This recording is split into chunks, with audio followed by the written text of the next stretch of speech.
முஸ்லிம் சொத்துக்களின் நிர்வாகத்தில் இந்துக்கள் உறுப்பினராக நியமிக்கப்படுவார்கள் என்று சட்டம் இயற்றப்படுகிறது. இது வெளிப்படையான அப்பட்டமான ஒரு சமூக அநீதி. இது எல்லோருக்கும் தெரிகிறது இது ஒரு அநீதி என்று. ஆனால் சம்பிரதாயமான கண்டிப்போடு அதை நிறுத்தி கொண்டார்கள். அவ்வளவுதான். என்ன காரணம்? எதிர்கட்சிகளாக என்ன பயம்னா, முஸ்லீம்களுக்கு நாம் வலிந்து ஆதரவு தெரிவித்தால் முஸ்லீம் அல்லாதவர்களின் ஓட்டு நமக்கு கிடைக்காம போயிடும். அரசியல் கட்சிகளுக்கு அந்த நெருடல் இருக்கிறது, அந்த நெருக்கடி இருக்கிறது, அந்த அச்சம் இருக்கிறது. அது ஒரு வகையான ஃபோபியா, ஒரு பயம். அது ஒரு உளவியல் சார்ந்த அச்சம். அது ஆகவே எந்த எதிர்கட்சிகளும், எந்த ஒரு எதிர்கட்சியும் அடுத்த கட்டத்தை நோக்கி இந்த பிரச்சனையை எடுத்து செல்ல தயாராக இல்லை. இப்போ நாம் மட்டும் ஏன் செய்யணும்?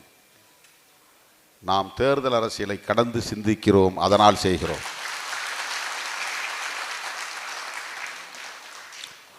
அது நமக்கு பாதிப்பை ஏற்படுத்தாதா? அந்த கேள்விகள் எல்லாம் எழும்.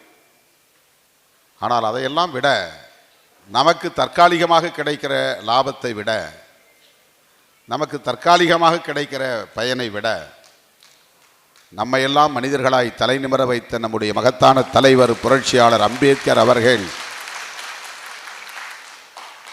உருவாக்கி வைத்திருக்கிற அரசமைப்பு சட்டத்திற்கு பாதிப்பு, தீங்கு, மிகப்பெரிய நெருக்கடி. இந்த கோணத்தில் இதை நாம் அணுக வேண்டும்.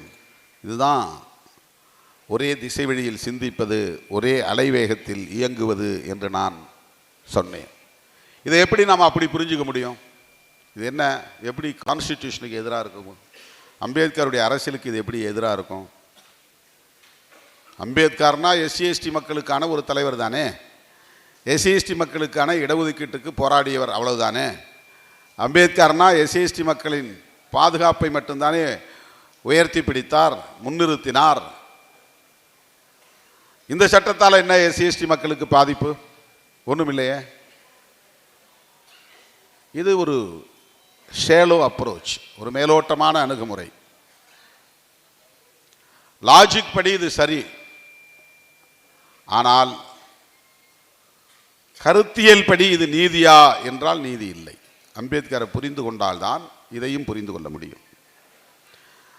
அம்பேத்கர் அவர்களை புரிந்து கொள்வதற்கு அரசமைப்பு சட்டத்தை ஓரளவுக்காவது நாம் புரிந்து கொள்ள வேண்டும்.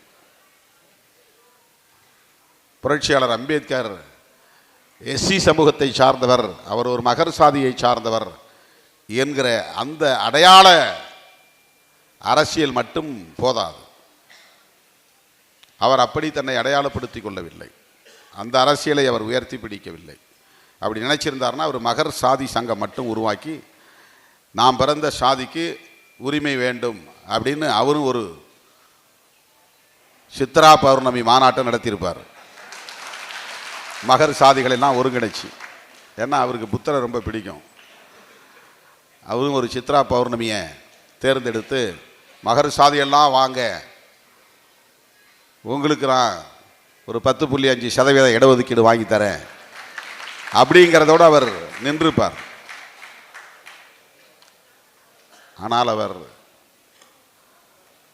இந்த வரம்புகளை எல்லாம் கடந்த ஒரு தலைவர், இந்த அடையாளங்களை எல்லாம் கடந்த ஒரு தலைவர். சில சாதியவாதிகள் அவரை சாதிய வளையத்திற்குள்ளே சுருக்கி பார்க்கிறார்கள். புரட்சியாளர் அம்பேத்கர் அவர்களின் விஷன், அவருடைய பார்வை என்ன? அப்படி ஒரு விஷன் அவருக்கு இல்லைன்னா அவரை அரசமைப்பு சட்டத்தை எழுதக்கூடிய வாய்ப்பை எல்லாம் தந்திருக்க மாட்டாங்க. இல்லை, அவர் ஒரு எஸ்சி சாதி சங்க தலைவர்னு போயிடுவான், கடந்து போயிடுவான். எத்தனையோ பேர் சாதி சங்கத்தில் எத்தனையோ அட்வொகேட் இருக்கிறான், நல்ல ஸ்கில்டு அட்வொகேட்லாம் இருக்கான். அப்படி ஒரு அட்வொகேட்டாக அவரை பார்த்துருப்பாங்க, அவ்வளோதான். பாரத்லா முடித்த ஒரு வழக்கறிஞர், அந்த எஸ்சி எஸ்டி மக்களுக்காக போராடக்கூடிய ஒரு போராளி அப்படின்னு அவரை ஓரங்கட்டியிருப்பாங்க. அவர் எல்லா அடையாள அரசியலையும் கடந்து நிற்கிற ஒரு மாபெரும் சிந்தனையாளர், தத்துவார்த்த சிந்தனையாளர். தலைமுறை தலைமுறை கடந்து அவருடைய சிந்தனைகள் இந்த சமூகத்தில் மாபெரும் தாக்கத்தை ஏற்படுத்தக்கூடிய வலிமை பெற்றவை. அரசமைப்பு சட்டத்தை புரிந்து கொண்டால் அம்பேத்கரை புரிந்து கொள்ள முடியும். ஏன்னா இன்னும் நிறைய உதாரணங்களை சொல்ல முடியும். நீ அரசமைப்பு சட்டத்தை மட்டும் ஒரு சான்றுக்கு நான் உங்கள் முன்னால் வைக்கிறேன். நீங்கள் வந்து வெறும் மஃப்ளர் போட்டுக்கிட்டு நான் விசிகே அப்படின்னு சொன்னால் போதாது. நீலம் சிவப்பு அடையாளத்தை மட்டுமே நமக்கான அடையாளம் என்று கருதிவிடக்கூடாது. புரட்சியாளர் அம்பேத்கர் அவர்களை கருத்தியல் அடிப்படையிலே நாம் புரிந்து கொள்ள வேண்டும். கருத்தியல்னா கோட்பாடு அப்படின்னு பொருள். கொள்கை, கோட்பாடு, அதுதான் ஆங்கிலத்தில் ஐடியாலஜி அப்படின்னு நம்ம சொல்கிறோம். அவர் எழுதிய அரசமைப்பு சட்டம்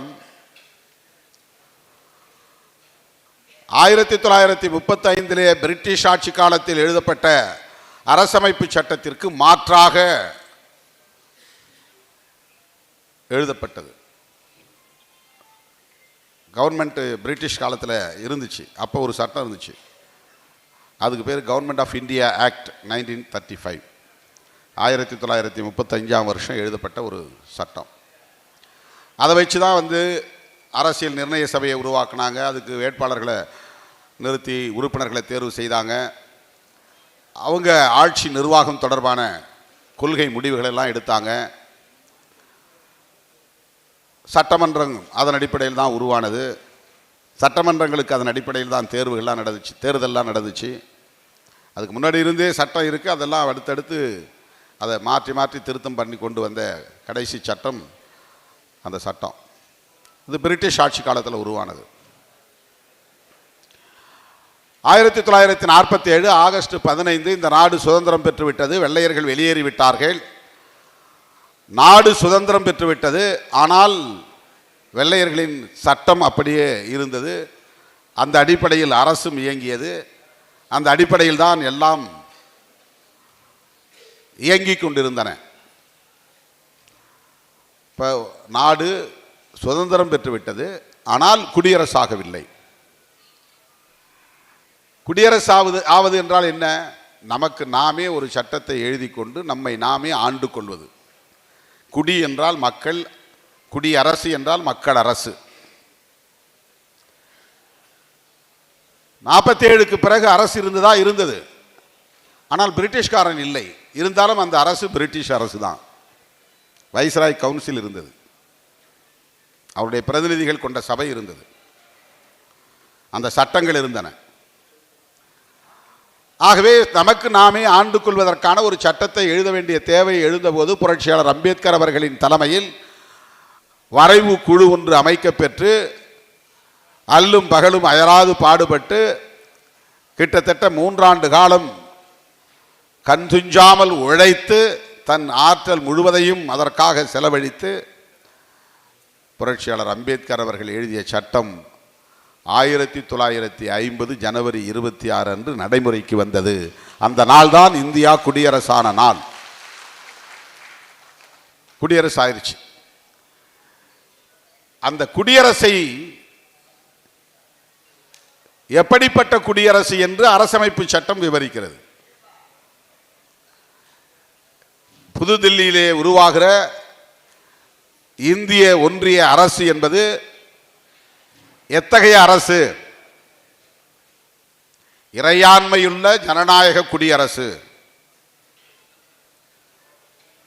சாவரின் டெமோக்ராட்டிக் ரிபப்ளிக்னா குடியரசு, டெமோக்ராட்டிக்னா ஜனநாயக குடியரசு.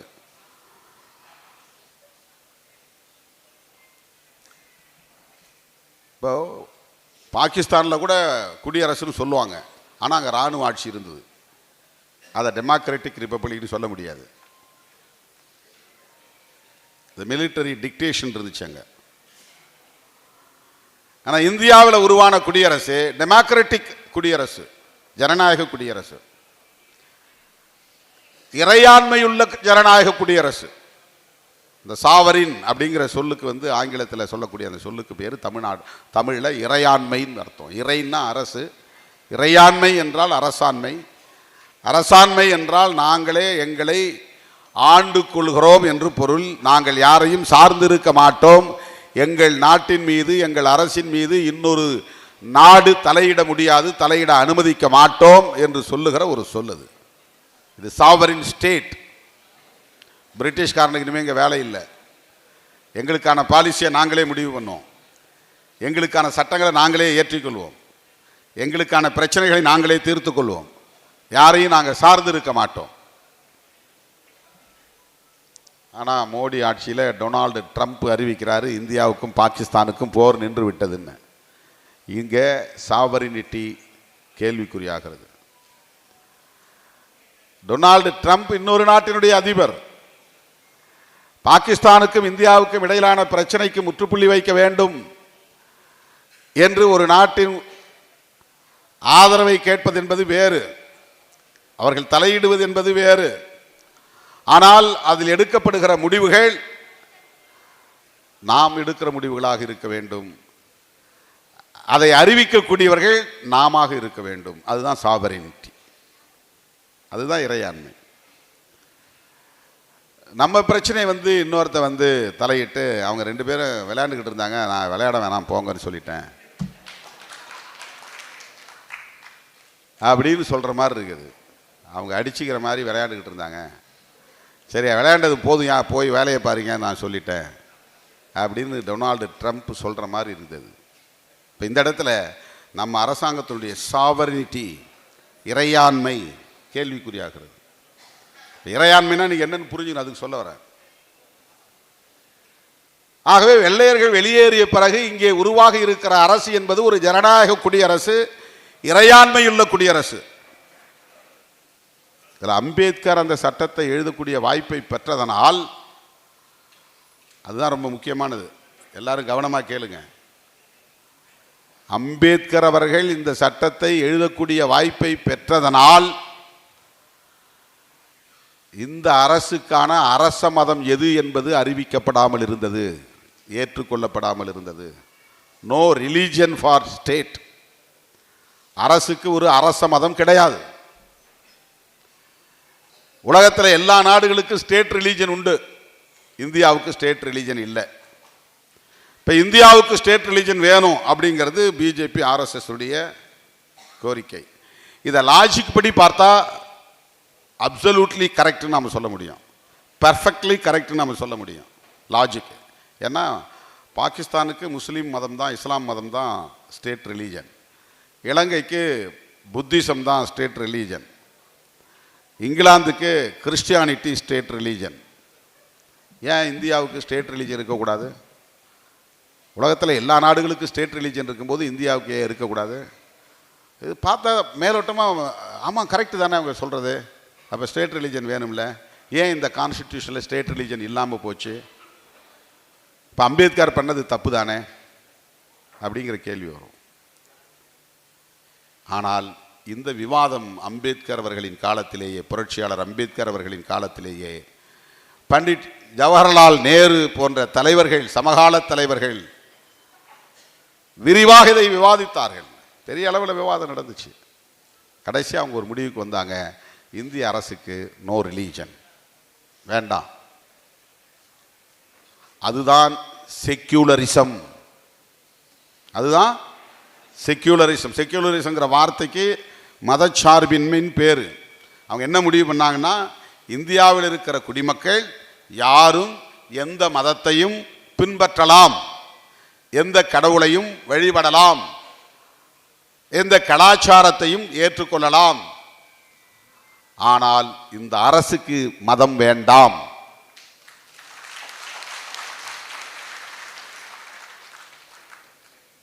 இதில் என்ன பெரிய ஆச்சரியம்னா, இதில் நீங்கள் ரொம்ப கவனமாக கேட்க வேண்டிய ஒரு செய்தி இது. நான் பல மேடைகளில் பேசிகிட்டு இருக்கிறேன். இதில் என்ன பெரிய ஆச்சரியம்னா, காந்தியடிகளும் மதச்சார்பின்மையை ஏற்றுக்கொண்டார் என்பதுதான் ஆச்சரியமானது. ஏன்னா அவர் ஒரு தீவிரமான மத நம்பிக்கை உள்ளவர், அதுவும் இந்து மத நம்பிக்கை உள்ளவர், அதுவும் ராமர் பக்தர். நான் ஒரு சனாதன சக்தி என்று அவரே வெளிப்படையாக ஒத்துக்கொண்டவர். என்னுடைய கோட்பாடு சனாதனம் அப்படின்னு அவர் ஒத்துக்கொண்டவர். பிறப்பின் அடிப்படையில் உயர்வு தாழ்வு என்கிற பாகுபாடு வேண்டாம், சகோதரர்களாக வாழ்வோம், ஆனால் ஓன் சாதி உனக்கு ஏன் சாதி எனக்கு, நாம் தீண்டாமையை கடைபிடிக்க வேண்டாம். இதுதான் காந்தியடிகளுடைய அரசியல். சாதி இருக்கட்டும்னு சொன்னார் அவர். அது கடவுள் உருவாக்கியது அப்படின்னாரு. ஒரு தீவிரமான கடவுள் நம்பிக்கையாளர். அந்த காந்தியடிகள், ரொம்ப ஆச்சரியமான விஷயம், வியப்பில் ஆழ்த்தக்கூடிய ஒன்று, அந்த காந்தியடிகள் அரசுக்கு மதம் வேண்டான்னு சொன்னார். அம்பேத்கர் சொல்லுகிற அந்த கருத்தோடு உடன்பட்டவர் காந்தியடிகள். அந்த புள்ளியிலே உடன்பட்டார். நான் யோசிச்சு பார்க்குறேன், ஒருவேளை காந்தி அன்னைக்கு எடக்கு முடக்கா சிந்தித்திருந்தால், இல்லை இல்லை அதெல்லாம் ஒத்துக்க முடியாது, இந்தியாவுக்கு, இந்திய அரசுக்கு இந்து மதம் தான் அரச மதம், நேருங்க வா, நான் சொல்கிறதை கேளு, அம்பேத்கர் சொல்கிறதை கேட்காத, கான்ஸ்டிடியூஷனில் ஸ்டேட் ரிலீஜன் அறிவிக்கணும், இந்த தேசத்திற்கு அவன் பாகிஸ்தான் பேர் வச்சுட்டா நாம் இந்து ராஷ்டிரான்னு பேர் வைக்கணும், அவன் முஸ்லீம் மதத்தை அரச மதமாக ஏற்றுக்கிட்டா நாம் இந்து மதத்தை அரச மதமாக ஏற்றுக்கணும் அப்படின்னு காந்தி சொல்லியிருந்தால் அவரை சுட்டு கொண்டிருக்க மாட்டாங்க. அப்படி சொல்லி இருந்தால் நேருக்கு பெரிய நெருக்கடியாக மாறி இருக்கும். அவர் பேச்சை தட்ட முடியாது அவரால். காந்தியால் தான் நேரு அவர் பிரதமராகவும் ஆகியிருக்க முடியாது. ஒன்று அவர் வெளியேறி இருப்பார் அரசியலை விட்டு, இல்லைன்னா ஐயா சொல்கிற மாதிரி நான் கேட்குறேன் அப்படின்னு முடிவெடுத்திருப்பார். அப்படி ஒரு முடிவெடுத்திருந்தால் அம்பேத்கர் எழுதிய இந்த அரசமைப்பு சட்டம் அவருடைய விருப்பத்திற்கு மாறாக உருவாக்கப்பட்டிருக்கும். ஒன்று அவர் ரிசைன்மெண்ட் போயிருப்பார், அல்லது ஏதோ செஞ்சீங்க போங்க அப்படின்னு சொல்லிட்டு கண்டுக்காமல் இருந்திருப்பார்.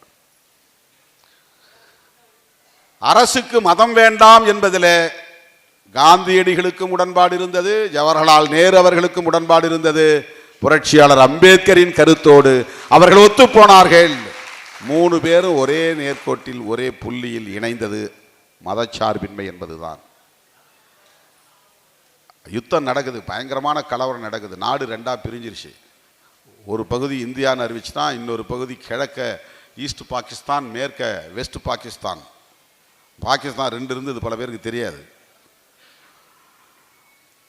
நாடு பிரிவினை ஆகிற போது 2 பாகிஸ்தான், ஏன்னா இந்த பக்கமும் முஸ்லீம்கள் அடர்த்தியாக இருக்கிறாங்க, அதையும் பாகிஸ்தான் பிரிச்சாச்சு. மேற்கு பக்கம் இருந்த முஸ்லீம்கள் அடர்த்தியாக இருந்த பகுதி, அதையும் பாகிஸ்தான் பிரிச்சாச்சு. இந்தியாவுக்கு மேற்கே இருந்ததுனால மேற்கு பாகிஸ்தான், கிழக்கே இருந்ததுனால கிழக்கு பாகிஸ்தான். இது அப்படியே நீடிச்சா இந்தியாவுக்கு பெரிய நெருக்கடி ஆயிரும்னு அன்னைக்கே உணர்ந்த இந்திரா காந்தி அம்மா என்ன பண்ணாங்கன்னா, அதில் அரசியல் சூழ்ச்சி பண்ணி கிழக்கு பாகிஸ்தானில் இருந்த முக்கியமான தலைவர்கள்லாம் பிடிச்சி, முஜிபுர் ரஹ்மான் போன்ற தலைவர்கள்லாம் பிடிச்சி, உங்களுக்கு தனிநாடு நான் உருவாக்கி தரேன், நீங்கள் போராட்டம் நடத்துங்கன்னு ஊக்கப்படுத்தி, இவங்க இங்கேருந்து ஆயிரக்கணக்கான துருப்புகளை அனுப்பி, லட்சக்கணக்கான துருப்புகள் படை வீரர்களை அனுப்பி, ரத்தமே சிந்தாமல் போய் படையை நிறுத்தினா சரண்டர் ஆகிட்டாங்க பாகிஸ்தான். உடனே அதை ஒரு தனி நாடாக டிக்ளேர் பண்ணிட்டாங்க, பங்களாதேஷ். ஈஸ்ட் பாகிஸ்தான் இல்லை, இனிமேல் அது பங்களாதேஷ், வங்கதேசம். இந்தியா தான் உருவாக்கிச்சு, இந்திரா காந்தி தான் உருவாக்குனாங்க. இப்போ இருக்கிற மேற்கு பாகிஸ்தான் தான் வெறும் பாகிஸ்தான் ஆகிப்போச்சு. இப்போ மேற்கு பாகிஸ்தான் சொல்ல வேண்டியதில்லை. அப்படிப்பட்ட அந்த நேரத்தில் இங்கே இருக்கிற முஸ்லீம்கள்லாம் அங்கே போனாங்க, அங்கே இருக்கிற இந்துக்கள்லாம் இங்கே வந்தாங்க. லட்சக்கணக்கான மக்கள் அந்த பயணத்தில் புலம்பெயர்ந்த போதே படுகொலை செய்யப்பட்டார்கள். அவரவர் சொத்துக்களை விட்டுட்டு அப்படியே போயிட்டான். இங்கே இருக்கிற முஸ்லீம்லாம் முஸ்லீம் சொத்துக்களை விட்டுட்டு அப்படியே அங்கே போயிட்டான். அங்கே இருக்கிற இந்துக்கள் அந்த பகுதியில் இருக்கிற சொத்துக்களை விட்டுட்டு இங்கே வந்துட்டான். இந்த மாதிரி கலவரம் நடந்துக்கிட்டு இருக்கிற போது காந்தி உண்ணாவிரதம் இருந்தார். என்ன உண்ணாவிரதம் இருந்தார்னா, இந்துக்களும் முஸ்லீம்களும் சகோதரர்கள் தான், ஒருவரை ஒருவர் அழித்து கொள்ள வேண்டாம், ஒற்றுமையாக இருங்கள். இது ஒரு கோரிக்கை. இன்னொரு கோரிக்கை, பாகிஸ்தான் உருவாகும் போது அவர்களுக்கான அடிப்படை பணிகளை செய்வதற்கு இந்தியா 2வது நாள் போடுறான் கும்பிட்றான், 2வது நாள் போடுறான் ஒத்துக்கலை, வணங்கி கும்பிட்றான், அவரும் கும்பிட்றார், ஒரு ஜபத்துக்காக புறப்படுறார், பஜனைக்காக. பிர்லா மாளிகையில் கிட்ட இருந்து வணக்கம் போட்டுட்டு தலை வணங்கி கும்பிட்டுட்டு அப்படியே நெஞ்சுக்கு நேராக சுட்டான். காந்தியை கொன்றதற்கு என்ன காரணம் என்றால், மதச்சார்பின்மையின் மீது அவர் நம்பிக்கை வைத்திருந்தார், உடன்பாடு வைத்திருந்தார் என்பதுதான். அரசுக்கு மதம் வேண்டாம் என்று சொன்னதற்காகத்தான் அவர் கொல்லப்பட்டார். இந்த வரலாறுலாம் நம்ம தெரிஞ்சுக்கணும். இது ரொம்ப முக்கியமான ஒரு பாயிண்ட். இது அவர் இந்து மதத்துக்கு எதிரானவர் இல்லை, ஆர்எஸ்எஸ்க்கு எதிரானவர் இல்லை, கடவுள் நம்பிக்கைக்கு எதிரானவர் இல்லை, முற்பிறவி அடுத்த பிறவி அந்த நம்பிக்கைக்கு எதிரானவர் இல்லை, ஏன் சாதிய கட்டமைப்புக்கே எதிரானவர் இல்லை. அதனால தான் அம்பேத்கர் அவர்கள் காந்தியை என்னால் மகாத்மான்னு ஏற்றுக்க முடியாது அப்படின்னு சொன்னார். இந்த கொள்கையில் அவர் கொண்டிருக்கிறாரு. யாரோ அவரை மகாத்மான்னு சொல்லுவாங்க, நான் அவரை மகாத்மான்னு ஏற்றுக்க மாட்டேன். உதட்டில் புன்னகையையும் அக்குளில் கத்தியையும் வைத்து கொண்டிருக்கிற ஒருவருக்கு மகாத்மா என்றால் காந்தியும் ஒரு மகாத்மா என்று சொன்னவர் புரட்சியாளர் அம்பேத்கர் அவர்கள். அவர் முன்னாலே சிரிக்கிறாரு, ஆனால் போர்வைக்குள்ள அக்குளுக்குள்ள கத்தியை மறைச்சி வச்சிருக்கிறாரு. காந்தி இவ்வளவு கடுமையாக விமர்சனம் பெறவர் அம்பேத்கர். ஆனால் அந்த காந்தியடிகளிடத்தில் இருந்த ஆச்சரியமான ஒரு நிலைப்பாடு மதச்சார்பின்மை என்பது. தோழர்களே, அந்த மதச்சார்பின்மை அரசமைப்பு சட்டத்தின் முகப்புரையில் பிளாக் அண்ட் ஒயிட்டுங்கிற அடிப்படையில் எழுத்துப்பூர்வமாக இல்லை. ஆனால் அரசமைப்பு சட்டம் கிடையாது. அதனால் இந்த அரசு மதசார்பற்ற அரசு என்பது இம்ப்ளைடுனா என்ன அர்த்தம்னா அதுதான் உள்ளீடான அர்த்தம். அங்கே எழுத்தில் இல்லை, ஆனால் அதுதான் அர்த்தம். பிரியாம்பிளில் இல்லை, ஆனால் அதுதான் அர்த்தம். என்ன அர்த்தம்? இந்திய அரசு, நாங்கள் உருவாக்க போகிற அரசு மதசார்பற்ற அரசு. இன்னைக்கு இந்தியாவில் நடக்கிற அரசியலை இந்த ஒரு சொல்ல வச்சு தான் நடக்குது. மதசார்பின்மையை ஆதரிக்கிறவன் ஒரு பக்கம், மதசார்பின்மையை எதிர்க்கிறவன் ஒரு பக்கம். மதச்சார்பின்மையை எதிர்க்கிறவன் ஆர்எஸ்எஸ் உள்ளிட்ட சங் பரிவால், மதசார்பின்மையை ஆதரிக்கிறவர்கள் விடுதலை சிறுத்தைகள் உள்ளிட்ட ஜனநாயக சக்திகள். ரெண்டே பிரிவுதான் கருத்தியல் அடிப்படையில். 1976 மிசா என்கிற ஒரு சட்டத்தை கொண்டு வந்த போது இந்திரா காந்தி அம்மையார் செய்த மிக முக்கியமான ஒரு திருத்தம், அரசமைப்பு சட்டத்தின் பிரியாம்பில் அவங்க ஒரு அமெண்ட்மெண்ட் கொண்டு வராங்க. அவங்களுக்கு பாருங்க, ரொம்ப தொலைநோக்கு பார்வை இருந்திருக்கு, ஒரு லாங் விஷன் இருந்திருக்கு. எதிர்காலத்தில் ஆர்எஸ்எஸ் வலிமை பெறலாம், பிஜேபி என்கிற ஒரு கட்சி வரலாம், அவர்கள் இந்த அரசமைப்பு சட்டத்தை தூக்கி எறிந்தாலும் எரிந்து விடுவார்கள் அப்படிங்கிற ஒரு பார்வை அந்த அம்மாவுக்கு இருந்ததுனால அப்போ அமெண்ட்மெண்ட் பண்ணி அவங்க என்ன பண்ணாங்கன்னா, அந்த அரசாங்கத்தை பற்றிய டெஃபினேஷன் வருது பாருங்க பிரியாம்பிளில். We the people of India having solemnly resolved to constitute into sovereign democratic republic அப்படின்னு வரும். அந்த லைனுக்குள்ள ரெண்டு வார்த்தை இணைக்கிறாங்க. சாவரினுக்கும் டெமோக்ராட்டிக்கும் இடையில சோசலிஸ்ட் செக்யூலர் அப்படிங்கிற ரெண்டு வார்த்தை இணைக்கிறாங்க. இது ரெண்டும் ஏற்கனவே இம்ப்ளைடு. ஆனால் லெட்டர் இன் ஸ்பிரிட் அப்படின்னு ஆங்கிலத்தில் சொல்லுவாங்க. எழுத்துப்பூர்வமாக வெளிப்படையாக பதிவு செய்கிற அமெண்ட்மெண்ட் கொண்டு வந்து திருத்தம் கொண்டு வந்து அதுக்குள்ளே இணைக்கிறாங்க. அப்புறம் இன்னொரு வார்த்தை, ஃப்ரெட்டர்னிட்டிக்கான விளக்கம் சொல்கிற இடத்துல வெறும் யூனிட்டின்னு முன்னே இருந்துச்சு அம்பேத்கர் சட்டத்தை கொடுத்தப்போ. இந்த அம்மா அதுக்குள்ளே திருத்தி யூனிட்டி அண்ட் இன்டெகிரிட்டி அப்படின்னு ஒரு வார்த்தையை இணைச்சாங்க. இந்த மூணு வார்த்தை பிரியாம்பில் இந்திரா காந்தி அம்மையாரால் திருத்தம் செய்யப்பட்டு முகப்புரையிலே இணைக்கப்பட்டவை. இப்போ கான்ஸ்டிடியூஷனுடைய பிரியாம்பிளை நீங்கள் எடுத்து பார்த்தீங்கன்னா sovereign, socialist, secular, democratic, republic அப்படின்னு போட்டிருக்கோம். இந்திய ஒன்றிய அரசு, டெல்லியில் இருக்கிற அரசு எப்படிப்பட்ட அரசுன்னா இறையாண்மையுள்ள, சமதர்மம் உள்ள, மதசார்பற்ற ஜனநாயக குடியரசு. அதான் டெல்லியில் இருக்கிற அரசு. மதசார்பற்ற அரசு அதான் முக்கியமானது. ஜனநாயகமான அரசு, சமதர்மம் உள்ள அரசு. சமதர்மம் உள்ள அரசுனா என்ன? சமதர்மம்னா எல்லாருக்கும் வேலை கிடைக்கணும், அதுதான் சமதர்மம். எல்லாருக்கும் உணவு கிடைக்கணும், அதான் சமதர்மம். எல்லாருக்கும் உடுத்த உடை கிடைக்கணும், எல்லாருக்கும் குடியிருக்க வீடு கிடைக்கணும், எல்லாருக்கும் கல்வி கிடைக்கணும், இதான் சமதர்மம். சோசலிஸ்ட்.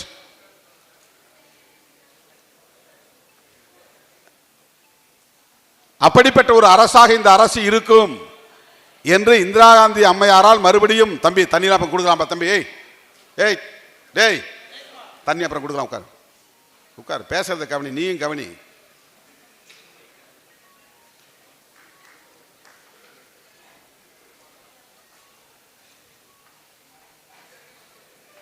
எல்லாருடைய கவனம் இங்கே இருக்கணும். இதெல்லாம் ரொம்ப முக்கியமான செய்தி. சும்மா ஏதோ நான் கூப்பிட்றேன்ட்டு வந்து கத்திட்டு போகக்கூடாது.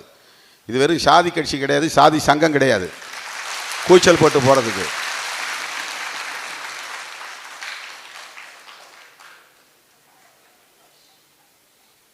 நிற்க முடியல, கால் வலிக்குது, இடுப்பு வலிக்குது, முதுகு வலிக்குது, கண்ணில் மறுபடியும் வலது கண்ணில் கட்டி வந்துச்சு. 2 மாதத்துக்கு முன்னாடி இந்த கண்ணில் பெரிய கட்டி வந்து ஆப்ரேஷன் பண்ணேன். இப்போ 3 நாளாக இந்த கண்ணு கீழே இமையில் கட்டி வந்துக்கிட்டு வலி உயிர் போகுது. இப்போ காலில் வரும்போது மருந்து போட்டு வரேன். இதோட எதுக்கு நான் வந்து பயணம் பண்ணுறேன், ஏன் சுற்றுறேன்? 3 மணி நேரம் கூட தூங்க முடியல. டெய்லி 3 மணிக்கு மேலே தான் போய் படுக்கிறோம். தினம் ராத்திரி 1 மணிக்கு தான் சாப்பிட்றோம். நீங்களாம் அப்போ தூங்கிட்டு இருப்பீங்க. 10 மணிக்கு படுத்து நல்லா குரட்டை விட்டு தூங்கிட்டு இருப்பீங்க. அப்போ நான் தூக்கம் இல்லாமல் அலைஞ்சிட்டு இருக்கிறேன். இப்படி ஏன் போடணும்? எதுக்காக? எப்படியாவது உங்களை அமைப்பாக்கி விட வேண்டும் என்பது தான் என்னுடைய வேட்கை. அரசியல் புரிதல் உள்ள ஒரு படையாக இது மாற வேண்டும் என்பதுதான் என்னுடைய வேட்கை. இந்த விளக்கம்லாம் நான் ஒரு நாள் உட்கார்ந்து லைவில் பேசிட்டு புரிஞ்சு பார்த்து கேட்டுங்கப்பான்னு சொல்லிட்டு போயிடலாம். இல்லைனா வந்து வண்டியை பிடிச்சிட்டு வாங்கன்னு ஒவ்வொரு மாவட்ட செயலாளர்கிட்ட ஃபோன் பண்ணி பேசி எனக்கு இதுக்கு மேலிட பொறுப்பாளர் தேவையில்லை, கூட்டம் தேவையில்லை, கமிட்டி தேவையில்லை. ஒவ்வொரு மாவட்ட செயலாளர் 144 பேர் எனக்கு ஃபோன் நம்பர் இருக்குது, ஃபோன் பண்ணி நீ வந்து எனக்கு தெரியாது 100 வண்டி எடுத்துகிட்டு வா அப்படின்னு நான் சொல்லிட்டு உட்காந்துடலாம். கிடையாது. நீ 10 லட்சம் பேர் வரணும்னு கூட அவசியம் இல்லை. 10,000 பேர் வந்தாலும் கொள்கை புரிதலோடு வரணும் அந்த பேரணிக்கு. ஏன் இந்த களத்தில் இருக்கிறங்கிற புரிதல் உங்களுக்கு தேவை. மதச்சார்பின்கிற ஒரு வார்த்தையை வச்சு 10 கூட்டத்தை தொடர் சொற்பொழிவை நம்ம நடத்த முடியும். 10 நாள் தொடர்ந்து ஒரு நாளைக்கு 1 மணி நேரம் 2 மணி நேரம் தொடர்ந்து பேச முடியும். அவ்வளவு அரசியல் அதுக்குள்ளே இருக்குது. மதச்சார்பின்மைங்கிறதுக்கு பின்னால் அவ்வளவு அரசியல் இருக்குது. ஏன் ஒரு அரசாங்கம் மதச்சார்பின்மை அப்படிங்கிற கோட்பாட்டை பின்பற்றணும்? அந்த காலத்தில் விவாதம் நடந்தப்ப ஏன் வந்து இந்து மதத்தை அரச மதமாக அறிவிக்கலைன்னு சொன்னால் அதுக்கான காரணம் நமக்கு வேறு தெரியணும்ல. ஏன் அறிவிக்கலை? எல்லா மதமும் எல்லா நாடுகளும் மதத்தை ஏற்றுக்கிட்ட போது ஏன் இங்கே வந்து பெரும்பான்மை மதம் இந்து மதத்தை அரச மதமாக அறிவிச்சா என்னன்னு ஒரு கேள்வி வரும். பௌத்த மதத்தை அறிவிக்க முடியாது. இந்தியா முழுக்க ஒரு 80-90 லட்சம் பேர் தான் இருக்காங்க பௌத்தர்கள்.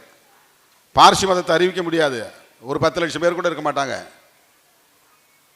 சீக்கிய மதத்தை அறிவிக்க முடியாது. அவங்க சில லட்சம் பேர் இருப்பாங்க. வேற எந்த மதம் அங்கே அறிவிக்க முடியாது? சமண மதத்தை அறிவிக்க முடியாது. அதுவும் ரொம்ப மைக்ராஸ்கோபிக் மைனாரிட்டி. கிறிஸ்டியானிட்டி அறிவிக்க முடியுமா? அது ஐரோப்பாவில் தோன்றிய மதம். இஸ்லாத்தை அறிவிக்க முடியுமா? அது சவுதி அரேபியாவில் தோன்றிய மதம். அது இந்த மண்ணின் மைந்தர்களால் உருவான மதம் இல்லை. பௌத்தம் இங்கே உருவானுச்சு, ஆனால் ரொம்ப மைக்ராஸ்கோபிக் மைனாரிட்டி அது. அப்போ இங்கே இருக்கிற எஞ்சிய மதம் ஒன்றே ஒன்று இந்து மதம் தான். இப்போ இந்து மதத்தை இந்த நாட்டினுடைய அரச மதமாக ஏன் அறிவிக்கக்கூடாது அப்படின்னு கேட்டால் அறிவிக்கலாம். நாமளும் அப்படி தான் சொல்ல முடியும், அறிவிக்கட்டுமே என்ன. ஆனால் அறிவிக்க முடியாது. அதுதான் ஐடியாலஜிக்கல் ஃபைட்டிங், கருத்தியல் யுத்தம். அது ஏன்னா உலகத்தில் எல்லா மதங்களும் சகோதரத்துவத்தையும் சமத்துவத்தையும் தான் போதிக்கின்றன. நபிகள் நாயகம் சொல்கிறது கோர் கான்செப்ட் சகோதரத்துவம் தான். இயேசு பெருமான் சொல்லுவது கோர் கான்செப்ட் சகோதரத்துவம் தான். நமக்கிடையில் எந்த பாகுபாடு இருக்கக்கூடாது. நம்ம எல்லாம் அண்ணன் தம்பியா அக்கா தங்கையா உறவாடணும். நமக்கிடையில் பகை இருக்கக்கூடாது. அன்பு தான் மேலோங்கணும். ஒருவருக்கு ஒருவர் உற்ற துணையாக இருக்கணும். அப்போ தான் உலகம் அமைதியாக இருக்கும். நீயும் குடும்பத்துக்குள்ளே அமைதியாக வாழ முடியும். உன் ஊரும் அமைதியாக இருக்கும். உன் மாநிலம் அமைதியாக இருக்கும். உன் தேசம் அமைதியாக இருக்கும். உலகமே அமைதியாக இருக்கும். இதை போதிக்கிறதுக்கு தோன்றியவர்கள் தான் இவங்க இந்த மகான்கள். கௌதம புத்தர் சொன்னதும் அதுதான். ஏன்னா மனுஷன் வந்து மிருகங்களை விட பரிணாமத்தில் வளர்ந்தான், ஆனால் பண்பாட்டில் மிக குரூரமானவன். வன்முறை தான். நீங்கள் எந்த திரைப்படத்தை பார்த்தாலும் வன்முறை தான் பெருசாக பண்ணுவான். அது சரித்திர படங்களாக இருந்தாலும் சரி, இன்றைக்கி இருக்கிற மற்ற காதல் படமாக இருந்தாலும் சரி, அதில் வந்து ஒரு வன்முறை இருக்கும். வெறித்தனமாக ஒரு 2 குழு மோதிக்கிற மாதிரி இருக்கும். காலங்காலமாக வந்து வன்முறையிலேயே உருவாகி பரிணாமம் அடைந்த ஒரு குலம் மனித குலம். குருதியில் தான் இந்த சமூகம் வளர்ந்துருக்குது. ரத்த கரையில் தான் இந்த சமூகம் மனித குலம் வளர்ந்துருக்கு. இதை பார்த்த மகான்கள் அப்பப்போ உலகத்தில் தோன்றான். ஏய், அடிச்சிக்காத, வெட்டிக்காத, குத்திக்காத, சண்டை போடாத, படுகொலை செய்யாத. இயற்கை பேரிடரால் மனித குலம் அழிந்ததை விட மதத்தின் பெயராலும் சாதியின் பெயராலும் கடவுளின் பெயராலும் ஒருவரை ஒருவர் அழித்து கொண்டது தான் மனித குலத்தின் வரலாறு. இதை செய்யக்கூடாது, நீங்கள்லாம் சகோதரத்துவமாக வாழுங்கன்னு சொல்கிறதுக்கு உருவான மகான்கள் தான் இவங்கள்லாம். கௌதம புத்தர், இயேசு பெருமான், நபிகள் நாயகம், இந்த மாதிரி இஸ்லாம் சொல்லுது 24,000 நபிமார்கள் தோன்றியிருக்கிறாங்க உலகத்தில்னு. 24 லட்சமா? 1,24,000 நபிமார்கள் இதுவரையும் தோன்றியிருக்கிறாங்கன்னு. இந்த மாதிரி நமக்கு தெரிஞ்ச 3 பேர் தான் நம்ம சொல்கிறோம். புத்தரையே இஸ்லாம் வந்து ஒரு நபின்னு தான் சொல்கிறாங்க. நபின்னா அராபிய மொழியில் நபின்னா தமிழில் வந்து இறை தூதர்னு அர்த்தம். கடவுளே மனித வடிவத்தில் தூதுவர்களை அனுப்புகிறான், மனித குலத்தை செழுமைப்படுத்துறதுக்காக, அவங்கள வந்து பண்படுத்துறதுக்காக அப்பப்போ கடவுள் அனுப்பி வைக்கிறான் அப்படின்னு இஸ்லாத்தில் ஒரு நம்பிக்கை இருக்குது. நபிகள் நாயகம் கடைசி நபி, 1,24,000 பேர். அது 24,000 முடிகிற இடத்துல அவர் இருக்கிறார். அவர் தான் கடைசி நபி. இந்த நபிகளுக்கெல்லாம் அவர் நாயகமாக இருக்கிறாங்கிறதால தான் நபிகள் நாயகம்னு சொல்கிறாங்க. இந்த இறை தூதர்களுக்கெல்லாம் அவர் வந்து மேலானவர், சிறந்தவர், தலைவர், உயர்ந்தவர் அப்படிங்கிற பொருளை தான் நபிகள் நாயகம். அவர் பேர் வந்து இஸ்மாயில் நினைக்கிறேன், முகமதுங்கிறது தான் அவருடைய பெயர். நபிகள் நாயகங்கிறது அவருடைய அடைமொழி. இப்போ இந்த மகான்கள் எல்லாம் என்ன சொல்ல வந்தாங்கன்னா, மனிதகுலம் ஒருவருக்கொருவர் பகைத்து கொள்ளக்கூடாது, பழிவாங்கக்கூடாது, வன்முறை வெறியாட்டத்தில் ஈடுபடக்கூடாது. அது வந்து மதமாயிருது, ஒரு மார்க்கமாயிருது அவங்க சொன்னதெல்லாம், போதனைகள்லாம். ஆனால் இந்தியாவில் தோன்றிய இந்து மதத்தில் சகோதரத்துவத்தை மறுக்கிறது. அதுதாங்க பிரச்சனை. சகோதரத்துவத்தை மறுக்கிறது, ஏத்துக்காது. சமத்துவத்தை மறுக்கிறது. நீ நானும் ஒன்று கிடையாது, 2 பேரும் சமம் கிடையாது. பிறப்பால் ஆண் மேலானவன், பிறப்பால் பெண் கீழானவள். பார்ப்பன சமூகத்தை சார்ந்த பெண்மணி உட்பட அனைத்து பெண்களும் சூத்திரர்கள் தான். 100 விழுக்காடு பெண்கள் சூத்திரர்கள் தான். அவங்களுக்கும் தீட்டு உண்டு, அவங்களுக்கு கல்வி கிடையாது, அதிகாரம் கிடையாது, நிலம் கிடையாது, உரிமை கிடையாது. இதையெல்லாம் போதனைகளாக வைத்திருக்கிற ஒரு மதம், நடைமுறைப்படுத்தியிருக்கிற. இதை வந்து அரச மதமாக அறிவித்தா என்ன ஆகுங்கிற கவலை தான் அம்பேத்கருக்கு. அந்த கவலை காந்திக்கும் இருந்தது, அந்த கவலை நேருவுக்கு இருந்தது. அதனால் அரச மதத்தை அவங்க அறிவிக்கலை. அறிவித்தா இந்து மதத்தை தான் அறிவிக்கணும், வேறு மதத்தை அறிவிக்க முடியாது. அப்படின்னா எந்த மதமும் வேண்டாம். இப்போ புரியுதா செக்யூலரிசம் எப்படி வந்துச்சுன்னு, மதச்சார்பின்மை எப்படி வந்ததுன்னு புரியுதா? நீங்கள் ஏன் முஸ்லீம் மதத்தை கிண்டல் பண்ண மாட்டாங்கிறீங்க, கேலி பண்ண மாட்டாங்கிறீங்க? நீங்கள் ஏன் கிறிஸ்டியானிட்டியை கேலி பண்ண மாட்டாங்கிறீங்க அப்படின்னு கேட்குறான். நீங்கள் ஏன் இதுக்குள்ளே இருக்கிற பாகுபாட்டை களைய மாட்டேங்கிறீங்க அப்படின்னு நாம் கேட்டால் பதில் சொல்கிறதில்ல. இப்போ வடகாடு பிரச்சனைக்கு எந்த பிஜேபிக்காரனாவது கண்டித்து அறிக்கை விட்டானா அல்லது போராட்டம் நடத்துவானா? இதுவரையிலும் எந்த சாதி வெறியாட்டத்தை கண்டித்தாவது போராட்டம் நடத்தியிருக்கிறானா? மேல் பாதியில் கோயிலில் நுழையணும்னு நாம் போராடுறோம், ஏன் பிஜேபி போராட்டம் நடத்த மாட்டாங்கிறான்? அவனுக்கு சாதி ஒழியக்கூடாது. பிறப்பின் அடிப்படையில் இருக்கிற உயர்வு தாழ்வு பாதுகாக்கப்படணும். இந்த சோஷியல் ஆர்டர், ஒரு சமூக ஒழுங்கு இருக்குல்ல, பார்ப்பனர்கள் மேலானவர்கள், சத்திரியர்கள், வைசியர்கள், சூத்திரர்கள் எல்லாம் பார்ப்பனர்களுக்கு கீழானவர்கள். இந்த ஃபோல்டுக்குள்ளே, இந்த அடையாளத்துக்குள்ளே இல்லாதவர்கள் பஞ்சவர்கள். இவன் 4 பேரும் ஒன்று, இவன் தனி ஆளு தனி, கீழே இல்லை. 4வது ஆளுக்கு கீழே இல்லை, 4வது ஆளுக்கு எதிரில் நிற்கிறவன், எதிர்த்து நிற்கிறவன். 5வது ஆள் கிடையாது. 4 பேர் ஒரு சைடு, ஒரு ஆள் ஒரு சைடு. இந்த ஒரு ஆளுங்கிறது தான் தலித், அதுதான் ஷெட்யூல் காஸ்ட். ஏன்னா அவன் இந்த 4 வருடத்துக்குள்ளே வரமாட்டான், அப்போ இருந்து அவன் ஏற்றுக்கல. இது வரலாறு, இது ஒன்றும் நாம் கற்பனையாக சொல்லலை, இதுதான் வரலாறு. இவன் தான் நான் உன்னோட சேர மாட்டேன்னு சொன்னான். ஆனால் இப்போ அரசு தலைகீழ மாறி போச்சு, நாங்கள் உன்னை சேர்க்க மாட்டோன்னு தலைகீழ மாறி போயிடுச்சு. இவன் தான் உன்னோட நான் சேர்ந்து சாமி கும்பிட மாட்டேன், உன்னோட சேர்ந்து நான் வந்து பண்டிகை கொண்டாட மாட்டேன், உன் கூட நான் சேர்ந்து வரமாட்டேன் முதல்ல அவங்கள புறக்கணிச்சவன் இவன். வரலாறு மாறி போயிடுச்சு. இவங்களை இழிவானவங்கிற மாதிரியும் அதனால் அவங்க தள்ளி வச்சாங்க மாதிரி. இல்லை, இவங்க தான் அவங்கள தள்ளி வச்சாங்க. நீ பின்பற்றக்கூடிய கோட்பாடு தப்பியா, நீ முட்டாள்தனமான அரசியலை உள்வாங்கி இருக்கிற, இன்னைக்கு நீ நெருப்பில் பிறந்தவன்னு சொல்லிட்டு இருக்கிற. அப்படி ஒருத்தன் பிறக்க முடியாது, அது அன்சைன்டிஃபிக்கு, அது அறிவியலுக்கு முரணானது. இதை சொல்றவன் தலித், இதை சொல்றவன் புரட்சியாளர் அம்பேத்கர். இந்த மாதிரி சயின்டிஃபிக்கான அரசியலை பேசக்கூடியவர்கள். அப்படி ஒரு கதை இருக்க முடியாது. புராணன்னு ஒன்று கிடையாது, அது முழுக்க முழுக்க கற்பனை. அது வரலாறு கிடையாது. வரலாறாக இருந்தால் அது ஹிஸ்ட்ரி டிபார்ட்மெண்ட்டில், ஹிஸ்ட்ரி டிபார்ட்மெண்ட்டில் ஒரு பாடமாக சேர்த்துருப்பாங்க. ஹிஸ்ட்ரி வேற, புராணம் வேற. புராணமும் வரலாறும் ஒன்று அல்ல. புராணம் முழுக்க முழுக்க கற்பனை கதையாடல்கள். அது கேட்கறது நல்லா இருக்கும், இன்ட்ரெஸ்டிங்காக இருக்கும், அட்டகாசமாக இருக்கும். மகாபாரதம் கதையெல்லாம் கேட்டோம்னா அப்படியே மெய் மறந்து உட்கார்ந்துருவோம். ராமாயணம்லாம் அப்படியே போதை ஏறும் அதை கேட்கும்போது.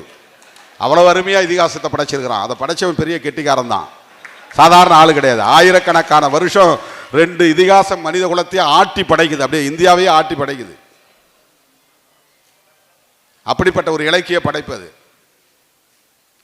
ராமாயண கதைகள்லாம் கேட்டால் விடிய விடிய விடிய தூக்கம் இல்லாமல் கேட்டு உட்காந்துருக்கலாம், அவ்வளோ அருமையாக இருக்கும். மகாபாரத கதை அதை விட அருமையாக இருக்கும். ஆனால் அது கதை தான், அது வரலாறு கிடையாது.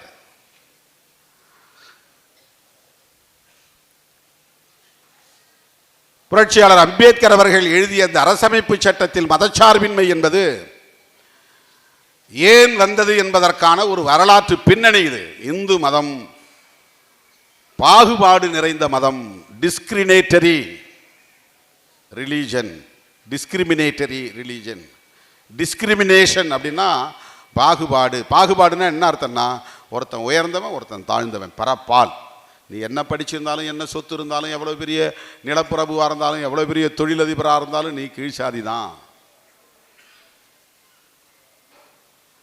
உச்ச நீதிமன்ற நீதிபதி ஆனா கூட நீ எஸ்சி அப்படின்னு நான் சொல்றேன். பிஆர் கவாய் ஷெட்யூல் காஸ்ட், அவர் புத்திஸ்ட். எவ்வளவு உயர்ந்த இடத்திருந்தாலும் உனக்கு இந்த அடையாளம் உண்டு, இந்த பாகுபாடு உண்டு. அதனால் இந்து மதத்தை இந்தியாவின் அரச மதமாக அறிவிக்க முடியாமல் போனது. இதுதான் ஆர்எஸ்எஸ்க்குள்ள பெரிய நெருடலே. இப்போ அவனுக்கான ஒரு அஜெண்டா இருக்குது. என்ன அஜெண்டா இருக்குன்னா, இந்திய அரசாங்கத்துக்கு ஒரு அரச மதத்தை, இந்து மதத்தை அரச மதமாக அறிவிக்க வேண்டும். இது ஒன்று. ரெண்டாவது, இந்தியா அல்லது பாரத் என்கிற இந்த பெயரை மாற்றி இந்து ராஷ்டிரா என்று அறிவிக்க வேண்டும், அல்லது இந்துஸ்தான் என்று அறிவிக்க வேண்டும். அது பாகிஸ்தான் என்றால் இது இந்துஸ்தான். இது ரெண்டாவது கோரிக்கை. மூணாவது, ஏற்கனவே பறிபோன பாகிஸ்தான், பங்களாதேஷ், ஆப்கானிஸ்தான்லாம் ஒன்றா சேர்த்து அகண்ட பாரதம், அகன்ற பாரதம், அகண்ட பாரதம், விரிவான பாரதம், அதை உருவாக்கணும். இதுதான் ஆர்எஸ்எஸ் காரனுடைய கனவு திட்டம். அதுக்காக 100 வருஷம் தாக்கு பிடிச்சு போராடிக்கிட்டு இருக்கிறான். 100 வருஷம் இந்த இயக்கம் அதுக்காக இயங்கிக்கிட்டு இருக்கு. 13,000 பேர் கல்யாணம் பண்ணாமல் இதுக்காக ஓடிக்கிட்டு இருக்கிறான். ஆர்எஸ்எஸ், விஸ்வ இந்து பரிஷத், பஜ்ரங் தல், இதெல்லாம் அதனுடைய சங் பரிவார் அமைப்புகள். அந்த அமைப்புகளை சார்ந்தவங்க 85-90 வயசு வரல இன்னும் வந்து கல்யாணம் பண்ணாதவங்க இருக்கிறாங்க. அவன் வேலை 24 மணி நேரம் 365 நாள் இந்த அரசியலை போய் ஊருக்கு ஊராக பரப்பணும். எஸ்சி எஸ்டி மக்களெல்லாம் நீ வெளியே போகாத, வேறு மதத்துக்கு போகாத, உனக்கு என்ன வேணும், கோயில் வேணுமா நான் கட்டி கொடுக்குறேன், கஸ்கூஸ் வேணுமா கட்டி கொடுக்குறேன், ரோடு போடணுமா ரோடு போட்டு கூட தரேன், பள்ளிக்கூடம் கட்டித்தரமா பள்ளிக்கூடம் கட்டித்தரேன், மதம் மாறாத, கன்வெர்ஷன் வேண்டாம், முஸ்லீமாக ஆகாத, கிறிஸ்டியானிட்டி ஆகாத. இதை செய்கிறதுக்குன்னு 13,000 பேர் இருக்கிறான். குடும்பம் இல்லாமல், பெண்டு பிள்ளை இல்லாமல், சொத்து சுகம் தேடாமல், பேர் புகழ் வேண்டான்னுட்டு, முகம் தெரியாது, மேடை ஏற மாட்டான், போஸ்டர் ஒட்ட மாட்டான், துண்டறிக்கையில் பேர் இல்லையேன்னு கவலைப்பட மாட்டான். 13,000 பேர் அப்படி வேலை செய்கிறான். ஒரு இயக்கத்துக்கு அவ்வளவு பெரிய டெடிகேட்டடோடு வேலை செய்கிறான்.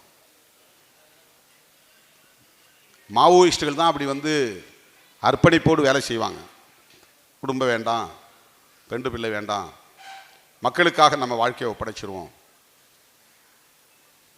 இன்றைக்கும் இந்தியாவில் மாவோயிஸ்டுகள் வந்து தெலுங்கானா, சத்தீஸ்கர், ஒடிஷா ஆகிய காடுகளில் 4,000 பேருக்கு மேலாக தலைமறைவு வாழ்க்கை வாழறாங்க. அவங்களுக்கு யாருக்கும் குடும்பம் கிடையாது.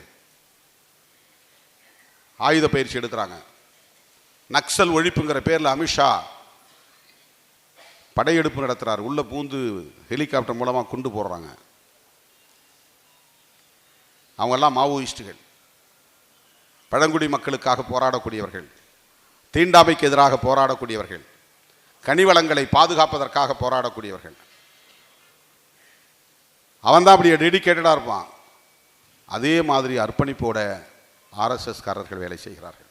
இப்போ அவங்களுக்கு என்ன 3 முக்கியமான லட்சியம்னா, இந்த நாட்டுக்கு பேரை இந்து ராஷ்டிரம் அல்லது இந்துஸ்தான்னு மாற்றணும், இந்த நாட்டை சுருங்கி போயிருக்கிற நாட்டை அகன்ற பாரதமாக அமைக்க வேண்டும், இந்த அரசாங்கத்துக்கு ஒரு அரச மதத்தை அறிவிக்கணும். இதுதான் வந்து அல்டிமேட் எய்ம்.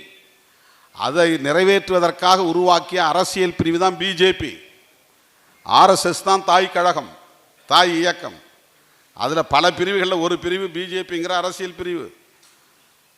அவங்க அம்பேத்கரை போற்றுவாங்க, அம்பேத்கர் ஜெயந்தி கொண்டாடுவாங்க, அம்பேத்கருக்கு சிலை வைப்பாங்க, அம்பேத்கர் காலத்தொட்டு கூட வணங்குவாங்க. இதெல்லாம் ஸ்ட்ராட்டஜி. பெரியாரை வெளிப்படையாக எதிர்ப்பாங்க தேசிய அளவில், அதனால் எந்த பாதிப்பும் அவங்களுக்கு கிடையாது. அம்பேத்கரை தேசிய அளவில் அப்படி எதிர்க்க முடியாது. அம்பேத்கரை எதிரியாக காட்டினா அவங்க தொலைஞ்சாங்க. 25 விழுக்காட்டுக்கு மேல் தலித் மக்கள் குலதெய்வமாக அம்பேத்கரை வணங்கி கொண்டிருக்கிறார்கள். அதை செய்து கொண்டே இவன் மூணையும் செய்யறதுக்கு தடையா இருக்கிறது முஸ்லீம்கள் கிடையாது. இதை மூணையும் செய்யறதுக்கு தடையா இருக்கிறது காங்கிரஸ் கிடையாது. இது மூணையும் செய்யறதுக்கு தடையா இருக்கிறது கம்யூனிஸ்ட் கிடையாது. இந்த மூன்றையும் நிறைவேற்ற முடியாமல் அவர்களுக்கு முட்டுக்கட்டையாக இருப்பது புரட்சியாளர் அம்பேத்கர் எழுதிய அரசமைப்பு சட்டம் தான், கான்ஸ்டிடியூஷன் ஆஃப் இந்தியா என்பதுதான். அதுதான் மதச்சார்பின்மையை சொல்லுது. நீ மதச்சார்பின்னு சொன்னதுனால தானே இதெல்லாம் நடக்குது. அப்போ அவனுக்கு என்னன்னா, சுப்பிரமணிய சுவாமி பிஜேபியில் ஒரு முக்கியமான தலைவர், அவர் ஒரு வழக்கு போட்டு சுப்ரீம் கோர்ட்டில் பெண்டிங் இருக்கு. அந்த வழக்குடைய பிரேயர் என்ன தெரியுமா? இந்திரா காந்தி அம்மையார் காலத்தில் அரசமைப்பு சட்டத்தில் திருத்தம் செய்யப்பட்டு 2 முக்கியமான வார்த்தையை இணைச்சிருக்காங்க. அந்த 2 வார்த்தையை நீக்குங்கிறதான் வழக்கே. சோசலிஸ்ட் செக்யூலர்ங்கிற வார்த்தையை எடு, இதுதான் வழக்கு. இதுதான் பிஜேபியுடைய செயல் திட்டம். ஒரு வருஷத்துக்கு முன்னால தேர்தல் நடக்கிறதுக்கு முன்னால உத்தரப்பிரதேசத்தில் ஒரு துறவிகள் குழு, ஒரு அமைப்பு, அது ஆதிசங்கரர் பேரவை, ஏதோ ஒரு சங்கராச்சாரியார் பேரவைன்னு ஒரு பேரவை, அவன் ஒரு 24 பக்கம் டிராஃப்டை வெளியிடுறான். நாங்கள் கான்ஸ்டிடியூஷன் எழுதிட்டோம், 2024 எலெக்ஷனில் மீண்டும் மோடி தான் பிரதமராக வருவார், அவர் வந்த பிறகு அந்த சட்டம் இருக்காது, இந்த சட்டம் தான் கான்ஸ்டிடியூஷனாக இருக்கும் அப்படின்னு டிக்ளேர் பண்ணாங்க. அதில் 3 பேர் ஓய்வு பெற்ற சுப்ரீம் கோர்ட் நீதிபதிகள் இருந்தாங்க அந்த கமிட்டியில். அதில் அவன் என்ன சொல்கிறான்னா, எங்கள் சட்டம் நடைமுறைக்கு வந்துச்சுன்னா டெல்லி தலைநகரமாக இருக்காது, வாரணாசி என்கிற காசி தான் இந்தியாவின் தலைநகரமாக இருக்கும். இந்தியாவின் பெயர் பாரதம் என்றோ இந்தியா என்றோ இருக்காது, இந்து ராஷ்டிரா என்று தான் இருக்கும். இப்போ பறக்கிற கொடி தேசிய கொடியாக இருக்காது, ஸ்வஸ்திக் என்கிற சின்னம் பொறிக்கப்பட்ட ஆர்எஸ்எஸ் கொடி தான் இந்தியாவின் தேசிய கொடியாக இருக்கும். அவன் டிக்ளேர் பண்ணுறான். டெமோக்ராட்டிக் சிஸ்டம் இருக்காது, சனாதன தர்மம் தான் இங்கே சிஸ்டமாக இருக்கும். அதான் கான்ஸ்டிடியூஷன்ங்கிறான். இதுதான் அவருடைய நோக்கம். அதை ஏன் இன்னும் அவங்களால செய்ய முடியலன்னா, இன்னும் அவங்க போதிய வலுவோடு இல்லை. இப்போ இருக்கிற இந்த வலு பத்தாது. இப்போ ரொம்ப போன தடவை விட இந்த தடவை குறைஞ்சி போச்சு சீட்டு. இப்போ நிதிஷ்குமார் தயவோடவும் சந்திரபாபு நாயுடு தயவோடும் தான் இப்போ அவங்க ஆட்சியில் உட்காந்துருக்குறாங்க. அவங்க சோலோவா இன்னும் வலுவா வெற்றி பெற்று விட முடியும் அப்படின்னு நினைச்சாங்க, அது முடியல. காங்கிரஸ் போன தடவை 55 எம்பி, இந்த தடவை 105 எம்பி. அவங்க இன்னும் குறையும் நினைச்சாங்க, 30,000 நினைச்சாங்க. இந்தியா பிளாக்னு உருவாகும் நாங்கள் எதிர்பார்க்கல. காங்கிரஸ் 105 இடத்துக்கு ஜெயிக்கணும் அவங்க எதிர்பார்க்கல. சந்திரபாபு நாயுடுவையும் நிதிஷ்குமாரையும் டிபெண்ட் பண்ணி சார்ந்து தான் ஒரு ஆட்சி நடத்த முடியுங்கிற நெருக்கடி உருவாகி போச்சு. அதனால் அவங்களால் கான்ஸ்டிடியூஷனை மாற்ற முடியல. அவங்களுடைய ஒரே லட்சியம் அம்பேத்கர் அவர்கள் எழுதிய அரசமைப்பு சட்டத்தை தூக்கி எறிய வேண்டும் என்பதுதான். அதை வெளிப்படையாக சொல்ல மாட்டார்கள். இந்த நுட்பத்தை நாம் புரிந்து கொள்ள வேண்டும். அரசமைப்பு சட்டத்தில் பல எதிர்ப்பு அவங்களுக்கு இருக்கு, பல முரண்பாடுகள் இருக்கு. இன்னைக்கும் ஆர்எஸ்எஸ் காரன் அந்த சட்டமாக ஏற்றுக்க மாட்டான். இன்னைக்கும் ஆர்எஸ்எஸ் உடைய தலைமை அலுவலகத்தில் இந்த தேசிய கொடியை ஏற்ற மாட்டார்கள், இதுவரையில் ஏற்றவில்லை. அதற்கு அவர்களுக்கு உடன்பாடு கிடையாது. புரட்சியாளர் அம்பேத்கர் அவர்களை ஒரு தேசிய தலைவராக அவர்கள் ஏற்றுக்கொள்ள மாட்டார்கள். இதுதான் ஆர்எஸ்எஸ் உடைய மனநிலை. ஆர்எஸ்எஸ் வளர்க்கப்பட்டவர்கள் தான் மோடி, அமித்ஷா. தமிழ்நாட்டில் அவங்க ஒரு போர்ஸே கிடையாது. எதுக்கு திருமாவளவன் மூச்சை பிடிச்சிட்டு இதை பற்றி பேசிகிட்டு இருக்கிறாரு? திமுகவை எதிர்த்து பேசுறதுக்கு பதிலாக பிஜேபியை எதிர்த்து பேசுகிறாரு. திமுக ஆட்சியில் தானே வடகாடு சம்பவம் நடக்குது, வேங்கவேல் சம்பவம் நடக்குது. திமுக தானே தலித்துகளுக்கு எதிரான ஒரு ஆட்சியாக இருக்குது. இப்படி சில பேர் பேசுகிறான். இது லாஜிக்காக சரிங்கிற மாதிரி தோணும். ஆனால் ஒப்பீட்டளவிலே ஒரு சமூக நீதி கோட்பாட்டை ஏற்றுக்கொண்ட திமுக ஆட்சியில் இருக்கும்போதே இந்த நிலை என்றால், சாதி ஒழிப்பை ஏற்காத, அம்பேத்கரை ஏற்காத, அரசமைப்பு சட்டத்தை ஏற்காத பிஜேபியும் பிஜேபி கும்பலும் ஆட்சிக்கு வந்தால் என்ன நிலை என்பதை எண்ணி பார்க்க வேண்டும். யோசிச்சு பாருங்க. இவங்கள்ட்டையாவது போய் பேசுகிறோம், சண்டை போடுறோம், பேச முடியுது. ஏன்னா இவங்க அம்பேத்கர் பேரை சொல்கிறாங்க, பெரியார் பேரை சொல்கிறாங்க, அண்ணா பேரை சொல்கிறாங்க, சமூக நீதியை சொல்கிறாங்க, மொழி உணர்வு இருக்குது, இன உணர்வு இருக்குது, அவங்கள்ட்ட பேசுறதுக்கு ஒரு ஸ்பேஸ் இருக்கு. பிஜேபிக்காரன் ஆட்சிக்கு வந்தால், அது பிஜேபியுடைய கூட்டணி கட்சிக்காரங்க ஆட்சிக்கு வந்தால் அவங்கள்ட்ட எதை போய் நீங்கள் பேச முடியும்? பேசுறது எங்க ஸ்பேஸ் இருக்கு? என்ன நெருக்கடி இங்கே உருவாகும்? தயவு கூர்ந்து எண்ணி பார்க்க வேண்டும். அதனால் தான் நாம் பதறுகிறோம். இஸ்லாமியர்கள் வெகுண்டாமல் இருக்கலாம், வேற கட்சிகள் வெகுண்டாமல் இருக்கலாம்.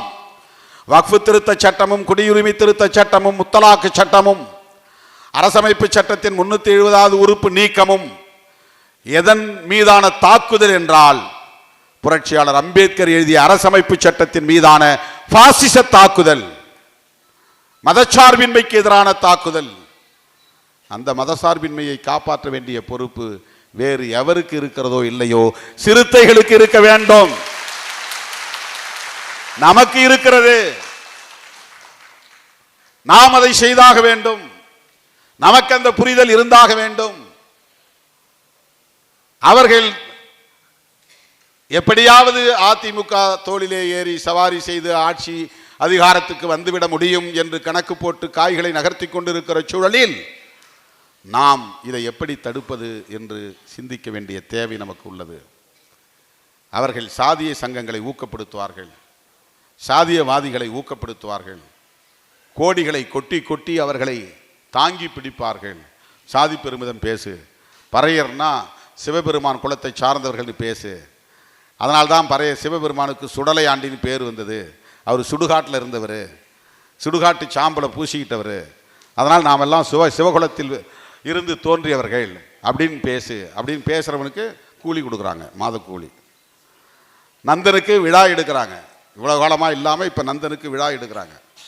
ஏன்னா பறையர் பெருமையை பேசி இந்த மக்களை பிளவுபடுத்தணும். திருமாவளவன் கூட அணிதிரளக்கூடிய மக்களை தடுக்கணும்.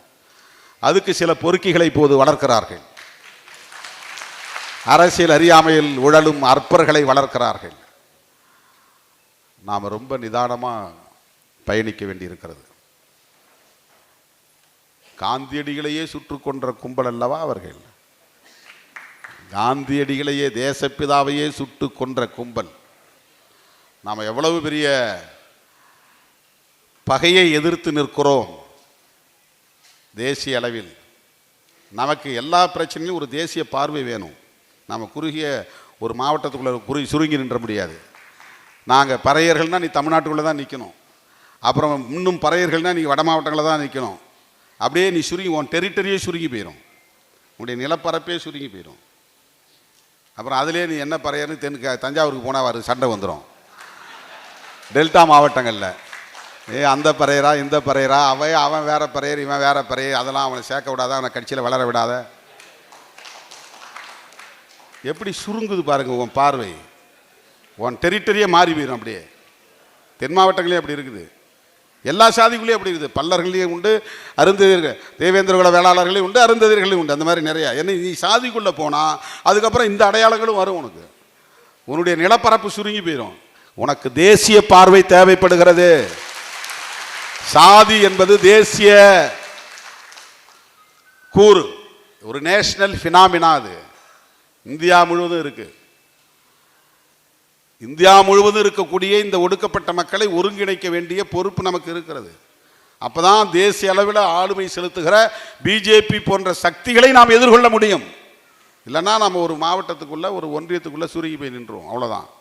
அவன் நீ இந்த பெருமை நல்லா பேசு, பறையெல்லாம் ஆண்ட பரம்பரைன்னு சொல்லு, பேனர் வை, அதில் அவனுக்கு நஷ்டம் கிடையாது. உன் வீட்டுக்கு வரேன், கஞ்சி குடிக்கிறேன், பாத பூஜை செய்கிறேன், பாத பூஜை. நாளைக்கு நீ ஒரு சங்கத்தை தொடங்கி அமித்ஷாவை கூப்பிட்டா வருவார். ஒரு 50 பேரை வச்சு ஒரு கூட்டம் நடத்த போகிறேன், இது சிவகுலத்தை சார்ந்த பறையர் பிரிவு, எங்களுக்கு ஒரு சிவன் கோயில் வேணும், ஒரு விழா வேணும், நந்தனார் விழா வேணும், வாங்க அமித்ஷான்னு கூப்பிட்டா நாளைக்கு RN ரவி ஃபோனை போட்டு வரவழைச்சிருவார். உனக்கு ரொம்ப பெருமையாக இருக்கும். உன் குடிசைக்குள்ளே வருவார் அவர். உன் வீட்டுக்கு கூப்பிட்டாலே வீட்டுக்கு வருவார். சாப்பிட சொன்னால் சாப்பிடுவார். இதுதான் அவர்களின் டெடிகேஷன். இப்படி அரசியல் செய்கிறார்கள். மோடி அமித்ஷாவுடைய உழைப்பெல்லாம் சாதாரணமான உழைப்பே கிடையாது. அவங்க நோக்கத்துக்காக என்ன அலைச்சல், என்ன உழைப்பு.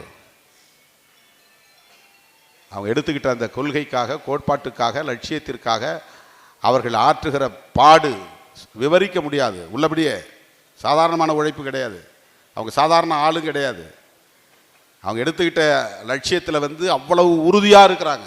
அதை நிறைவேற்றணுங்கிறதுல உறுதியாக இருக்கிறாங்க. வெறித்தனமாக இருக்கிறார்கள். அவர்கள் சார்ந்த அமைப்புக்கு மரியாதை தருகிறார்கள். உடும்பு பிடியான ஒரு நிலைப்பாடு அவங்களுடைய நிலைப்பாடு. அவங்ககிட்ட நம்ம கற்றுக்க வேண்டிய தேவை இருக்கிறது. தோழர்களே, இப்போது உங்களுக்கு புரியும் என்று கருதுகிறேன். இது இஸ்லாமியர்களுக்கு எதிரான தாக்குதலாக மேலோட்டமாக தெரிந்தாலும், இஸ்லாமியர்களுக்கு எதிரான வெறுப்பு அரசியல் என்று மேலோட்டமாக தெரிந்தாலும், உண்மையில் சங்க பரிவாரங்களின் நோக்கம் புரட்சியாளர் அம்பேத்கர் அவர்கள் கண்ட கனவை சிதைப்பதுதான். சாதியற்ற இந்தியா, சமத்துவமான இந்தியா, சகோதரத்துவம் உள்ள இந்தியா, பாகுபாடு இல்லாத இந்தியா, மதசார்பற்ற இந்தியா, இதுதான் அம்பேத்கரின் கனவு. இதை நிறைவேற்ற வேண்டுமானால் அரசமைப்பு சட்டம் பாதுகாப்பாக இருக்கணும். அரசமைப்பு சட்டத்தின் உயிர் மூச்சு கோட்பாடாக இருக்கிற செக்யூலரிசம் பாதுகாப்பாக இருக்க வேண்டும்.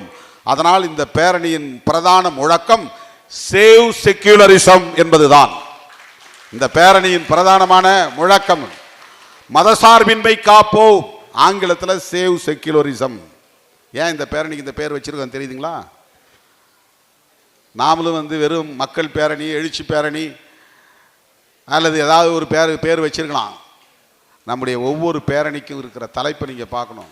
ஒவ்வொரு மாநாட்டுக்கும் இருக்கிற தலைப்பை பார்க்கணும். ஒவ்வொன்றுக்குள்ளும் 1000 அர்த்தங்கள் அடங்கி இருக்கிற அரசியல் உள்ளடக்கமாக இருக்கிறது. மணிக்கணக்கில் நீ பேச முடியும். தேசம் காப்போம்னா அதை நீ மணிக்கணக்கில் பேசலாம். வெல்லும் ஜனநாயகம்னா வீடும் சனாதனம்னு பொருள். சனாதனத்தை வீழ்த்துவோம்.